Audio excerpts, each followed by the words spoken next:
Ég hefur svolítið mikið í túrsjóði líka. Já. Þú veist, ykkur. Þannig að við sjáum spæðið sem Við sjáum spæðið. Já. Það er aðeins svona meira þvert á því. Já.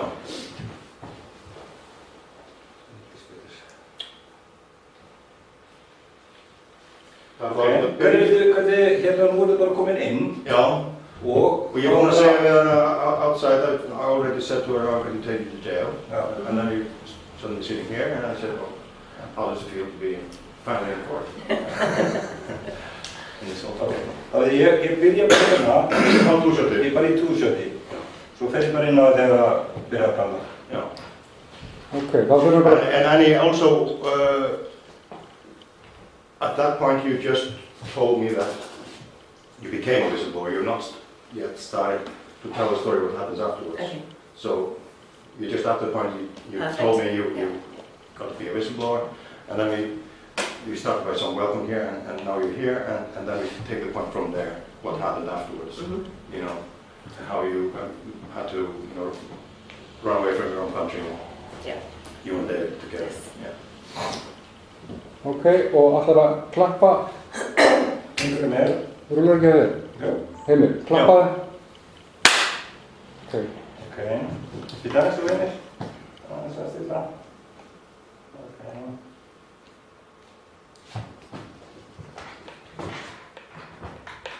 Ok. Ég til. Það rúlar. Okay, and now you're here in this old courtroom in the oldest operating jailhouse in Iceland. Mm-hmm. How does it feel? Well, I had hoped I'd never have to set foot inside a courtroom again. I've done enough of that after the whistleblowing years. Yeah. So it feels quite strange to be back in this environment. Yeah. What happened actually after you and David, you left the service and blew the whistle? What happened to you then? Well, we faced prosecution under the Official Secrets Act, which basically makes it a crime to report a crime on the part of the spies. So we took the decision to flee, and we went literally on the run around Europe for a month.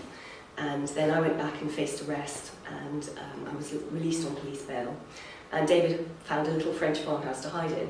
So then I returned to France. We lived in hiding for 10 months and tried to get the government to take his evidence about the serious crimes that he'd witnessed when he was working in the Libyan section in MI5. And the government kept refusing.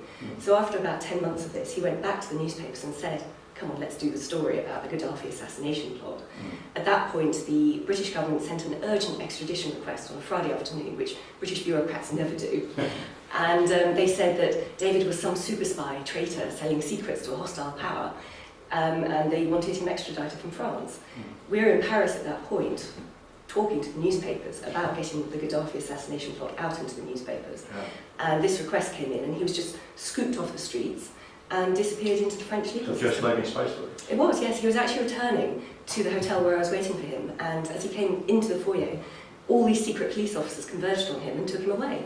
And the only reason I knew that he'd even been arrested was because they asked him for his passport, and he said very quickly, it's in the hotel room, knowing that I was there, so that at least I'd know he'd been arrested. Where were you arrested at the same time? He was the key whistleblower. He was the one who'd actually been briefed on this Gaddafi assassination. Yeah, tell us a little bit about that story, the big story you really came out with.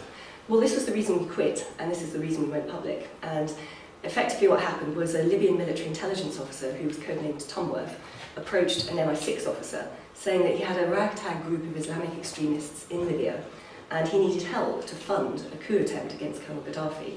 Now, this went ahead. MI6 gave this group, the Libyan Islamic Fighting Group, in the range of about $100,000.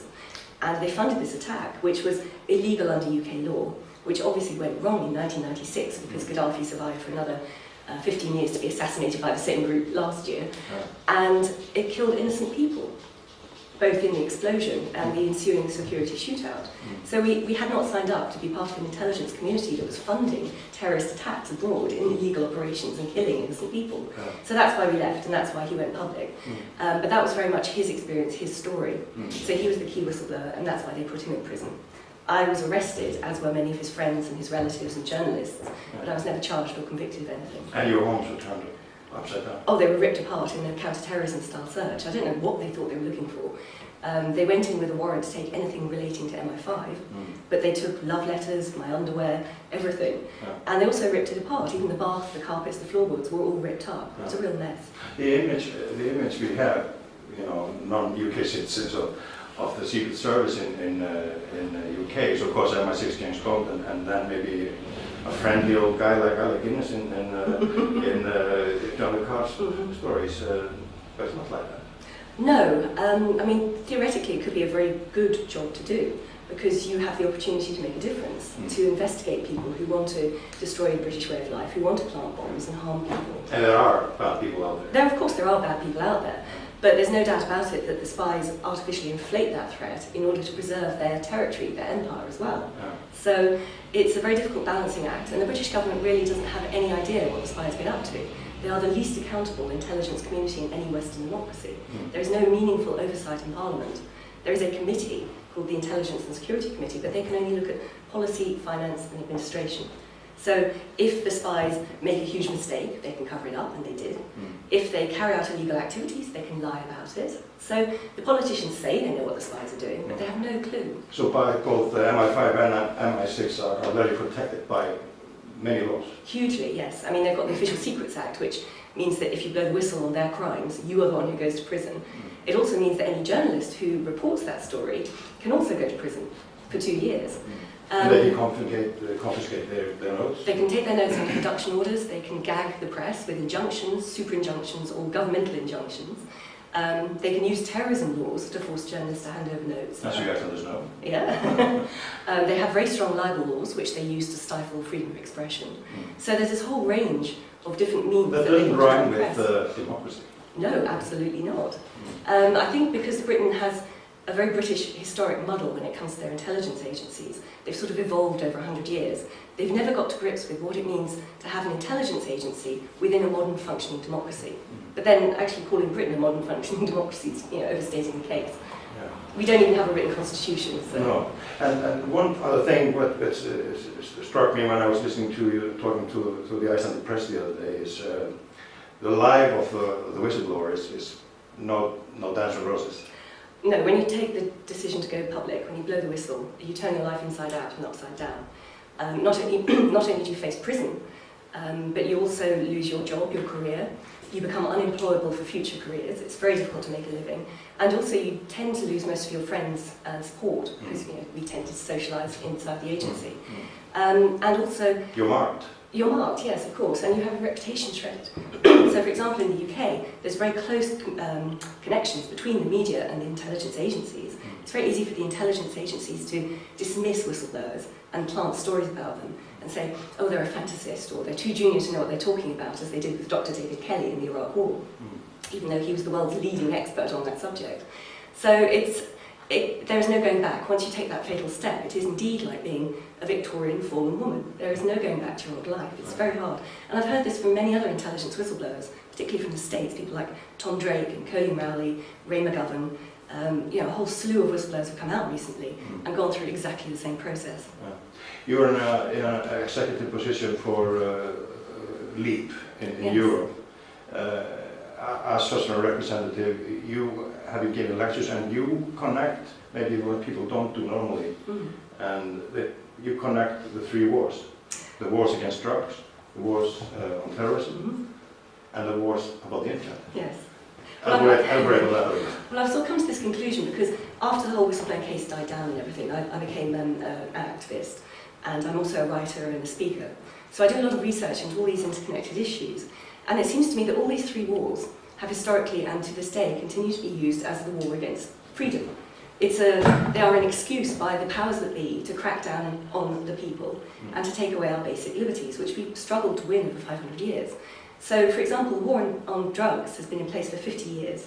It has been misused and abused across the planet, not only to, within our own countries, take away our basic civil liberties, freedoms, gives the state much more scope to watch us and survey us and intrusively investigate us, but across the world, of course, the war on drugs, the failed war on drugs, has been a pretext for countries like America and the UK to intervene in foreign countries which are of strategic interest to them. And they use the war on drugs as a pretext to do that. particularly across Latin America, over the last few decades, that continent has been ravaged by the violence associated with the war on drugs. And it has given the US a perfect excuse to intervene in the national sovereignty issues of their back door, their backyard. Yeah. So it has been immensely damaging. So I would see that the war on drugs has been used and abused in that way for 50 years.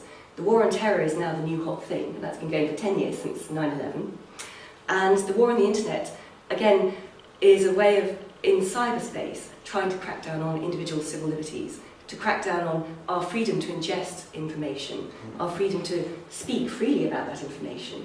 And the surveillance powers that they're pushing into the cyber world are incredibly invasive. So, as I said, I connect them all three of them as the war on freedom. Yeah.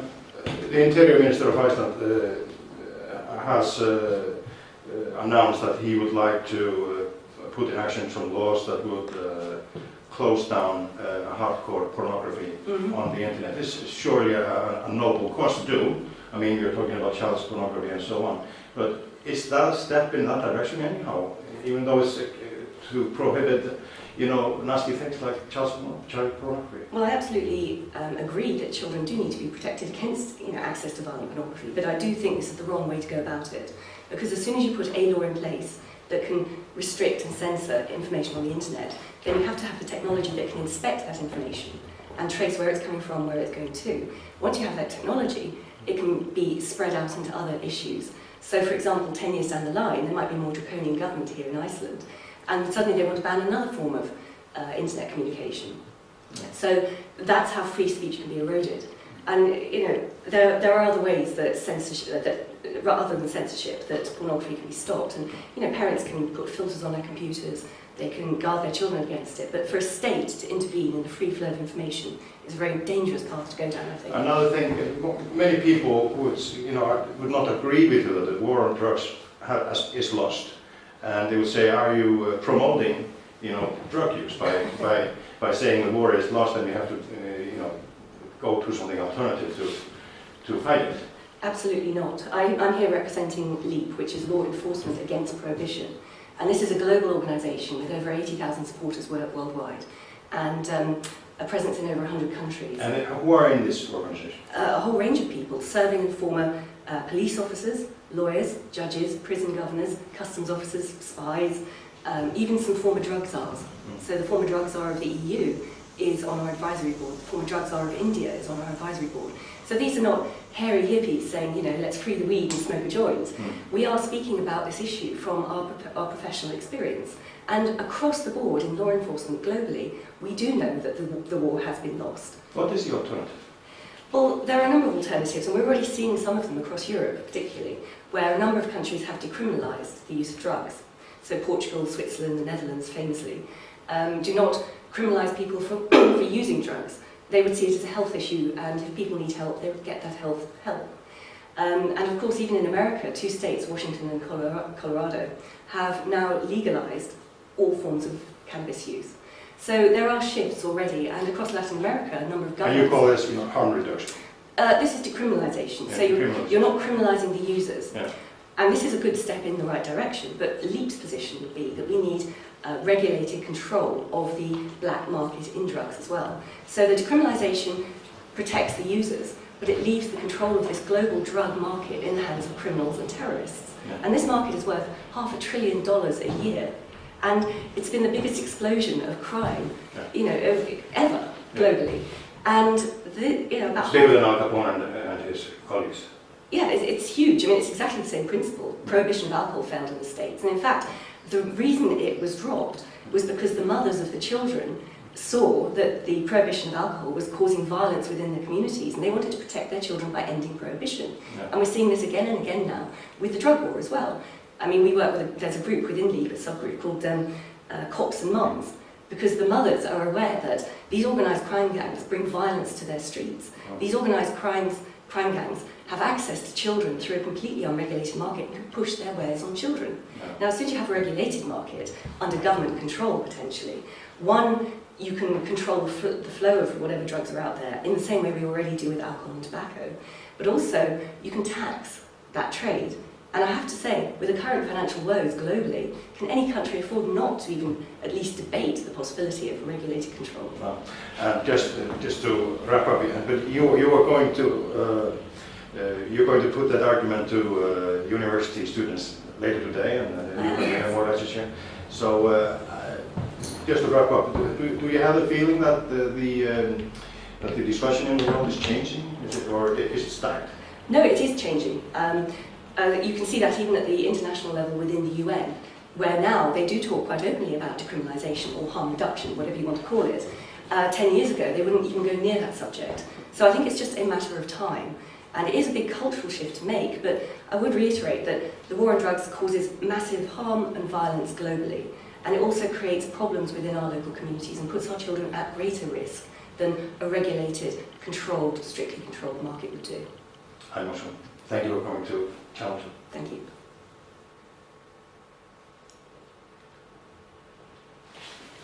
Okay.